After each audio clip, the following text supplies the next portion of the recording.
Ministro Edson Fachin nega pedido e mantém prisão preventiva de Gedel Vieira Lima. Médium João de Deus passa por nova perícia médica, pedido da defesa. PGR quer que parte dos recursos do acordo da Petrobras com os Estados Unidos seja destinada ao combate aos incêndios na Amazônia. Polícia Federal abre inquérito para apurar se houve ação criminosa nas queimadas. Supremo terá novo sistema de iluminação externa.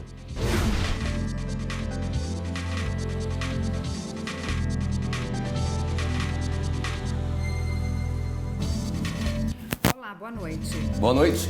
O Supremo Tribunal Federal inaugura um novo sistema de iluminação externa. No total, são 142 refletores. 2 deles estrategicamente instalados para iluminar a estátua de Tênis, a deusa da justiça, que fica na Praça dos Três Poderes. A repórter Carla Lucena está lá e ao vivo tem as informações para a gente.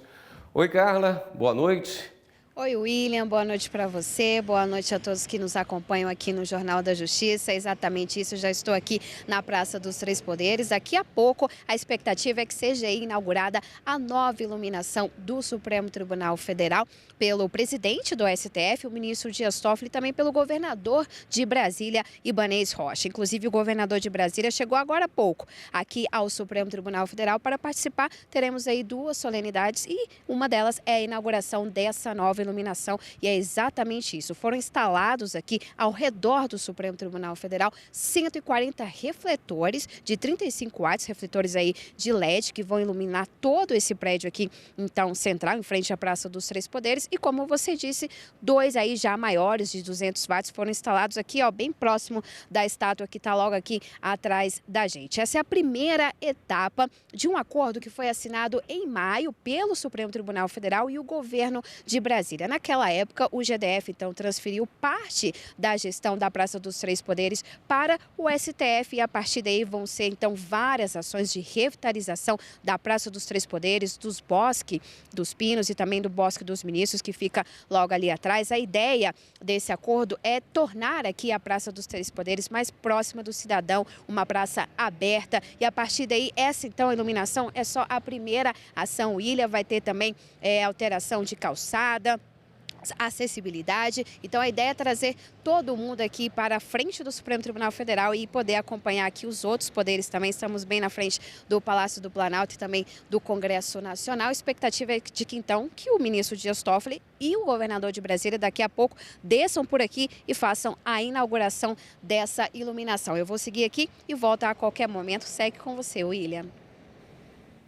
Até mais então, Carla. E o ministro Edson Fachin manteve a condenação e a prisão do empresário Márcio Andrade Bonilho. Ele foi condenado a 14 anos por lavagem de dinheiro e organização criminosa na Operação Lava Jato. De acordo com o processo, o empresário participou de desvios de verbas que seriam usadas na construção da refinaria Abreu e Lima, em Pernambuco, entre os anos de 2009 e 2014. Ele teria recebido pelo menos 26 milhões de reais com o superfaturamento da obra. A defesa entrou no Supremo questionando uma decisão do STJ que negou a anulação da condenação. O ministro Fachin argumentou que não é possível reexaminar provas nesse caso e, com isso, ficou mantida a condenação.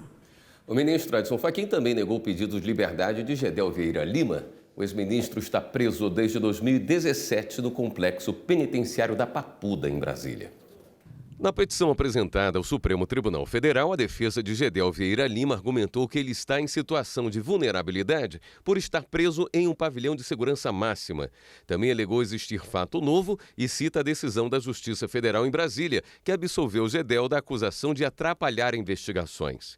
Para o ministro Edson Fachin, os argumentos são insuficientes para conceder liberdade ao réu ou autorizar a transferência para o regime domiciliar.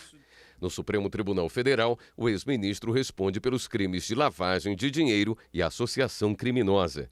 Em 2017, a Polícia Federal encontrou mais de 51 milhões de reais em dinheiro vivo dentro de um apartamento que seria utilizado por Gedel em Salvador, na Bahia.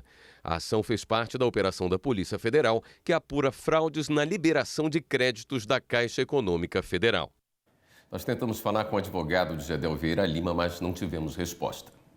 O médium João de Deus passou hoje por novos exames médicos. Acusado de abusos sexuais durante atendimentos espirituais, ele foi examinado pela Junta Médica do Tribunal de Justiça de Goiás. Essa é a segunda vez em menos de uma semana que João de Deus deixa o complexo prisional de Aparecida de Goiânia, onde está preso há mais de 8 meses para fazer exames. Na última sexta-feira, ele passou por uma tomografia. Segundo a Justiça de Goiás, João de Deus foi avaliado hoje por 3 psiquiatras e, em seguida, por 3 médicos clínicos e um ortopedista. A perícia foi pedida, aliás, pela defesa, que quer comprovar que ele não está em condições de permanecer no presídio. De acordo com o Tribunal de Justiça de Goiás, os laudos médicos devem ficar prontos em até 15 dias. E a segunda turma do Supremo negou o pedido de liberdade feito pela defesa do médium. O julgamento foi no plenário virtual da Corte. O Superior Tribunal de Justiça aumentou o valor da indenização pago à família de um jovem que foi torturado e morto por traficantes no Rio de Janeiro. O ministro Napoleão Nunes Maia Filho aumentou para 400 salários mínimos a indenização por danos morais a ser paga pela União à família de um rapaz de 17 anos morto após ser entregue com outros jovens por militares do Exército a um grupo de traficantes do Rio de Janeiro. O caso ficou conhecido como a Chacina da Providência, ocorrida em junho de 2008. De acordo com a decisão, metade da indenização deve ser paga à mãe de criação da vítima e o restante será dividido igualmente entre os irmãos e a madrasta da vítima. Além disso, foi estabelecida a pensão mensal a ser paga à mãe adotiva. O ministro destacou que o STJ tem fixado nos casos de morte uma indenização que varia de 300 a 500 salários mínimos e que, no caso, ficou comprovada a grave conduta ilícita de militares que resultou na morte dos jovens entregues a uma facção criminosa. A Justiça Militar ouviu hoje um tenente no caso da morte do músico Edivaldo Rosa dos Santos e do catador Luciano Macedo, em Guadalupe, no Rio de Janeiro. Eles foram mortos após o carro do músico ser atingido por cerca de 80 tiros. O PM, ouvido hoje, é testemunha de um dos réus. Outras testemunhas seriam ouvidas, mas por um equívoco na intimação, a Justiça deu mais 5 dias de prazo para que os PMs sejam intimados nominalmente. As novas audiências estão previstas para outubro. No dia 9 serão ouvidas as testemunhas de defesa e no dia 10 as de acusação. E a seguir no Jornal da Justiça, o assédio moral e como conseguir provas. Procurar estar próximo de alguém que possa estar vendo o que está acontecendo, porque aquela pessoa lhe poderá servir futuramente como testemunha num processo.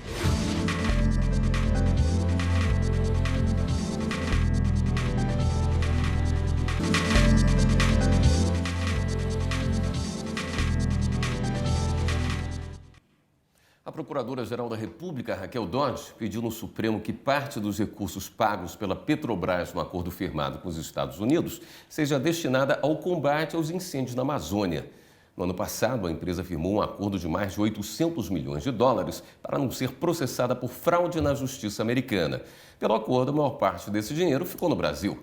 A manifestação foi enviada hoje ao ministro Alexandre de Moraes. Se o ministro aceitar o pedido, 1 bilhão e 200 milhões de reais podem ser usados nas ações de combate e prevenção de queimadas.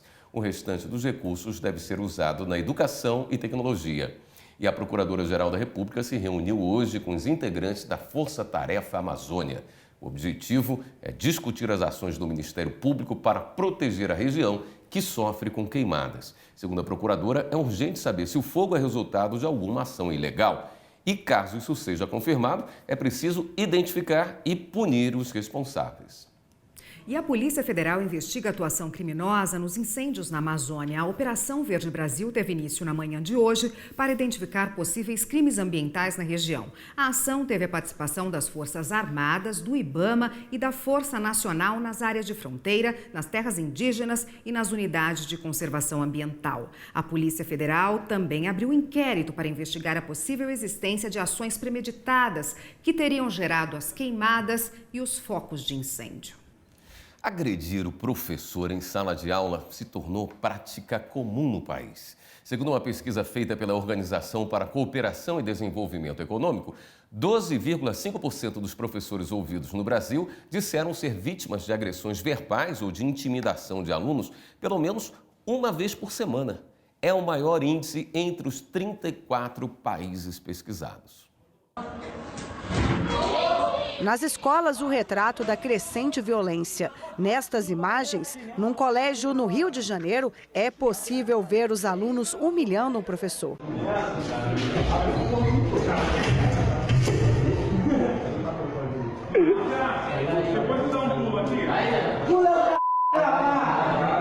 Vai ficar aberto, vai ficar aberto. Brincadeiras que perdem o limite. As cenas se repetem, muitas vezes terminam em agressão.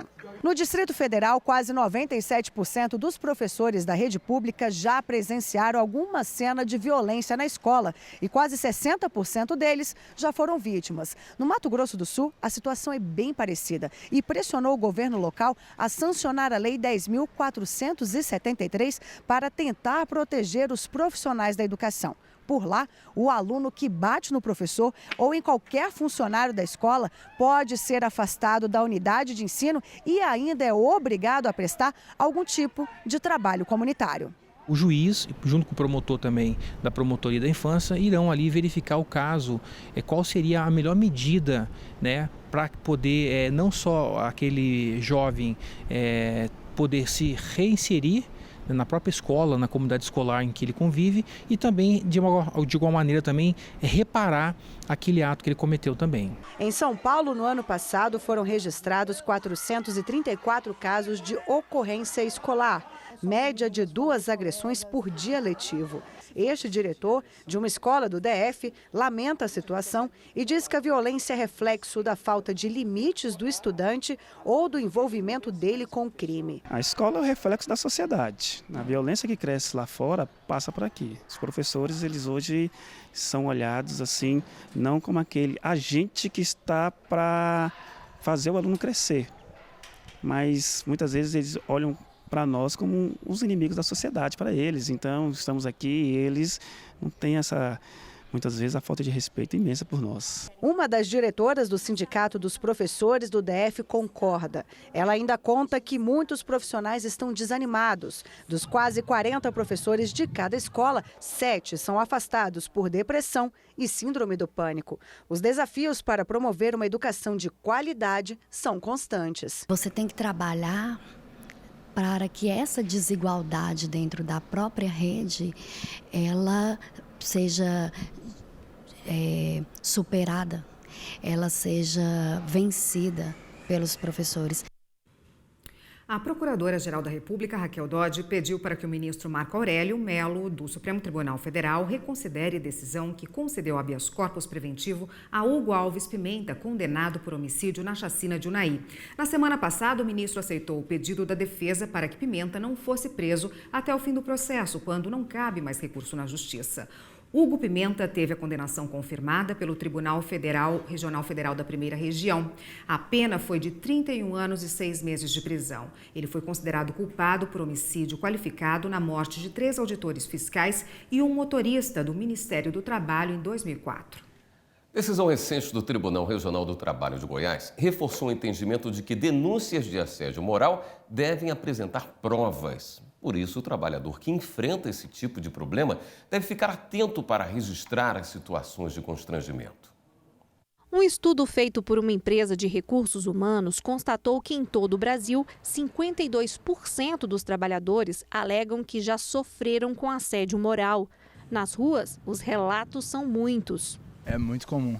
Querendo ou não, é uma situação que aflige muitas pessoas que trabalham, tanto estagiários, no meu caso. Pior que às vezes a gente fica sem reação, sem poder fazer nada, porque às vezes o superior da gente faz a gente ficar sem correr atrás de nada, a gente tem que ficar por isso mesmo. Mas você denunciaria o caso? Não denunciei. Porque às vezes a gente fica pensando que vai perder o emprego, né? Aí a gente não fala. Evelyn sentiu esse drama na pele. Conta que durante um ano, quando era secretária de uma empresa, sofreu vários tipos de humilhação, mas não teve coragem de denunciar os patrões. Eu fui adoecendo, meu cabelo foi caindo, eu já não estava comendo. Eu passei por uma situação que foi essa, né, que ele pagava sempre em dinheiro vivo pra gente e pra mim e pra outra secretária. E aí ele pegou e pagou dela em mãos, ok, normal, e o meu ele jogou no chão. Denunciar é o maior desafio, porque para entrar com uma ação na justiça é preciso provar o assédio moral. E decisão recente do Tribunal Regional do Trabalho de Goiás, que excluiu o pedido de indenização por não haver provas e testemunhas, reforça esse entendimento jurídico. Nos últimos 5 anos, o Ministério Público do Trabalho recebeu mais de 29 mil denúncias. Destas, 817 se tornaram ações que tramitam na Justiça e quase 3 mil foram resolvidas com fixação de termos de ajustamento de conduta, que é quando a empresa se compromete a implantar medidas para resolver a situação de constrangimento. O tema é considerado complexo, porque não existe uma lei específica que caracterize o assédio moral. Mas os casos que chegam na Justiça são julgados com base no artigo 5º da Constituição Federal, que garante a dignidade e a integridade do trabalhador. A jurisprudência tipifica assédio moral como situações repetitivas, como gritos, xingamentos, apelidos ofensivos e tarefas consideradas humilhantes e vexatórias impostas ao trabalhador. A pena é baseada no crime de calúnia e difamação, e quem é condenado é obrigado a pagar indenização. Esta advogada explica que, apesar de ser difícil, é possível reunir provas com certos cuidados. Existem empresas que têm o Disque Denúncia, que o trabalhador consegue denunciar aquele gestor que comete o assédio sem ter que dizer o nome, né, de forma sigilosa, procurar os órgãos que os auxilie, que no caso o Ministério Público do Trabalho. Existe forma de você fazer essa denúncia sem se expor, tá? E sempre procurar estar próximo de um colega, procurar estar próximo de alguém que possa estar vendo o que está acontecendo, porque aquela pessoa ali poderá servir futuramente como testemunha num processo. A arbitragem é um método de solução de conflitos que ajuda a desafogar o judiciário. Ela pode ser prevista em contrato para resolver qualquer problema entre empresas, por exemplo. Em recente julgamento, o STJ decidiu que uma outra lei, como o Código de Defesa do Consumidor, não pode ser usada para afastar o direito à arbitragem. Os ministros da terceira turma decidiram que não é possível usar as regras previstas no Código de Defesa do Consumidor para desconsiderar cláusula que prevê a arbitragem, um método alternativo de solução de conflitos acordado entre as partes, em que são escolhidos árbitros especializados para que o problema seja resolvido sem ser levado ao judiciário. Mas a sentença dos árbitros tem poder de decisão judicial. No caso analisado após rescisão de contrato de transporte de gás da empresa Sonangol, a companhia TGP do Brasil pediu na Justiça a indenização pelos danos sofridos com a quebra do contrato. O documento previa arbitragem, mas os tribunais de primeira e segunda instância decidiram por afastar o uso do método. Foi considerado que a disparidade econômica entre as empresas prejudicava a TGP do Brasil a estabelecer condições contratuais favoráveis. O Tribunal de Justiça do Rio Grande do Sul condenou a Sonangol a pagar indenização pelos custos para a efetivação do contrato e aplicou de forma análoga o Código de Defesa do Consumidor para justificar o afastamento da cláusula de arbitragem. No STJ, o relator, ministro Paulo de Tarso Sanseverino, considerou que as regras do Código de Defesa do Consumidor foram aplicadas indevidamente. Para o ministro, a alegação da nulidade dessa cláusula deve ser submetida primeiramente à deliberação do próprio juízo arbitral. Os ministros consideraram ainda que a alegada hipossuficiência não é razão suficiente para afastar os efeitos de cláusula de arbitragem existente, válida e eficaz. E a seguir, qual o limite para os cachorros em condomínios? Hoje o STJ tem um entendimento de que a criação de animais em condomínio ela deve ser vista numa ótica muito mais subjetiva, analisando pontualmente caso a caso.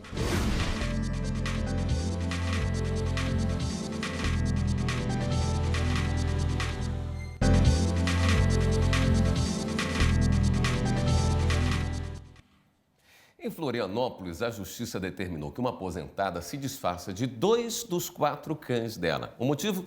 Os latidos incomodavam os vizinhos. Há 10 anos, Filó e Nina, essas cachorrinhas da raça Yorkshire, fazem parte da família Cândido. Depois vieram 2 gatos, o Mingau e o Ferrugem. Logo em seguida, Louro também veio animar a turma. E no ano passado, a família ficou completa com a chegada da Juju e do Fumaça. A dona de todas essas fofuras aqui é a Rosângela, que mora neste apartamento em Brasília de 130 metros quadrados. Rosângela, me conta, a convivência é tranquila? Muito tranquila entre eles brincam, dormem juntos, cachorro com gato, o papagaio já ficou solto, já andou pela casa, ninguém atacou, vivem muito bem. E com os vizinhos?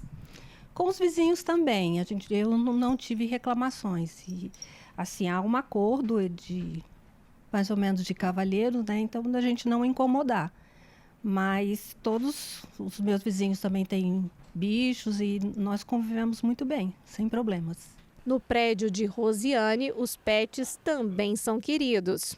Eu não deixo de estar fazendo nada para invadir a privacidade dos outros, né? Fazendo xixi na porta dos outros, eu não deixo. Se ocorrer, eu vou lá e limpo. Uma vez a vizinha veio me avisar que ele tinha feito isso. Eu pedi desculpa, fui lá e limpei a porta dela, pronto. Mas nem em todos os condomínios a realidade é essa. Em Florianópolis, a justiça determinou que uma aposentada se desfaça de 2 dos 4 cães da raça Spitz alemão, conhecido como Lulu da Pomerânia. O caso foi julgado depois que a dona dos animais entrou com um processo de indenização porque uma vizinha reclamava dos latidos dos bichos. Mas, para a justiça, os pets realmente faziam muito barulho e a mulher poderia ficar apenas com 2 animais. Este advogado explica que, em março deste ano, o Superior Tribunal de Justiça decidiu que condomínios não podem proibir moradores de terem pets.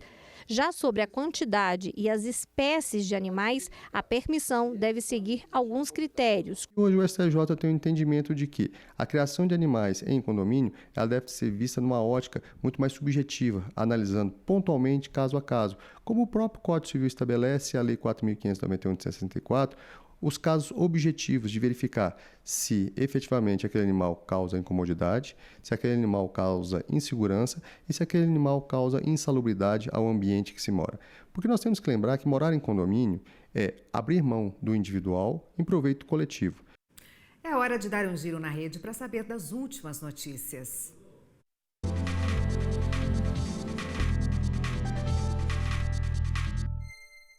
Vamos até a redação do Jornal da Justiça falar com Mariana Xavier, que é quem tem as novidades hoje. Boa noite, Mariana. Boa noite, William. Boa noite a todos. A gente começa o giro de hoje com a notícia de que a Advocacia Geral da União conseguiu evitar que o Sistema Único de Saúde, o SUS, fosse obrigado a pagar um tratamento experimental na China. O autor da ação ficou cego de um olho em um acidente e entrou na Justiça pedindo que o SUS pagasse o tratamento com células-tronco, passagens aéreas e hospedagem. O valor estimado era de R$ 180 mil. O pedido foi negado porque, pela lei, o SUS não pode fornecer medicamentos ou procedimentos que não tenham sido autorizados pela Anvisa, a Agência Nacional de Vigilância Sanitária. E o Ministério Público Federal recomendou ao INCRA que revogue imediatamente e deixe de publicar resoluções que tratem de desistências de desapropriação de terra, cancelamento de títulos de dívidas agrárias ou arquivamento de processos administrativos. Para o MPF, as resoluções atingem situações há muito tempo consolidadas e geram insegurança jurídica para milhares de famílias no campo. A recomendação deve ser cumprida a partir do dia que o INCRA receber este documento, sob pena de ações penais. E o Conselho Nacional do Ministério Público retirou da pauta de julgamentos o procedimento administrativo que seria analisado amanhã contra o procurador Deltan Dallagnol. O Conselho atendeu determinação da Justiça do Paraná. Na ação, os advogados de Dallagnol dizem que o procurador mudou a banca de defesa e que os novos contratados não tiveram tempo de produzir as alegações finais dele no processo. Ele responde por ter atacado, sem nominar, alguns ministros do STF durante uma entrevista à rádio CBN. A gente termina em giro, então, com um convite para você. Acesse e reveja as nossas reportagens no YouTube. Nosso canal é TV Justiça Oficial. Obrigada, Mari. E a gente fica por aqui. Uma boa noite. Boa noite para você. Até amanhã.